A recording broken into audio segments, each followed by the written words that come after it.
অফিসে আপনার বস আপনাকে বড় ডাটাবেস দিল এবং বলল যে এই এমপ্লয়ি নামে যে অতিরিক্ত স্পেসগুলো আছে সেগুলো রিমুভ করতে।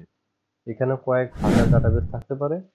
এই ডাটাবেসগুলোকে আপনি এই অতিরিক্ত স্পেসের সেগুলো কিভাবে রিমুভ করবেন? আপনি কি একটি একটি করে রিমুভ করবেন? তাহলে তো অনেক সময় লেগে যাবে। মাইক্রোসফট এক্সেলে একটি ফাংশন আছে যার নাম হচ্ছে ট্রিম, যার মাধ্যমে আপনি খুব সহজেই এই অতিরিক্ত স্পেসগুলোকে রিমুভ করতে পারেন। চলেন দেখে নিই। আমরা ব্যবহার করব ইকুয়াল সাইন, ট্রিম। ট্রিম সিনট্যাক্সে বলা হচ্ছে কি টেক্সট। আর এই টেক্সটটাকে সিলেক্ট করলাম, ব্র্যাকেট ক্লোজ করলাম, এন্টার প্রেস করলাম।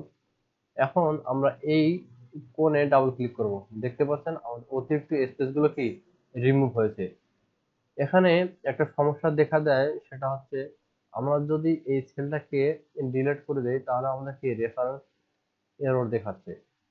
আমরা এই সমস্যাটা যেন না হয় সেজন্য আমরা করতে পারি কি, এই পুরোটাকে কপি করব। কপি করে কন্ট্রোল সি দিয়ে কপি করলাম এবং কন্ট্রোল ভি দিয়ে পেস্ট করলাম। পেস্ট করার পর এখানে দেখতে পাচ্ছেন একটা টুলস, এখানে ক্লিক করে আমরা এই 1 2 3 আছে শুধুমাত্র ভ্যালুটাকে পেস্ট করে দেব। ঠিক আছে, তাহলে আমাদের হয়ে যাবে। এখন যদি আমরা এই ভ্যালুটাকে ডিলিট করি তাহলে কিন্তু আমাদের এরর দেখাচ্ছে না। ঠিক আছে, মাইক্রোসফট এক্সেলের এই ট্রিম ফাংশনে আমরা অতিরিক্ত স্পেসকে খুব সহজেই রিমুভ করতে পারি। যদি আপনাদের এই ভিডিওটি ভালো লেগে থাকে তাহলে অবশ্যই লাইক, কমেন্ট এবং সাবস্ক্রাইব করে পাশে থাকবেন। ধন্যবাদ সবাইকে।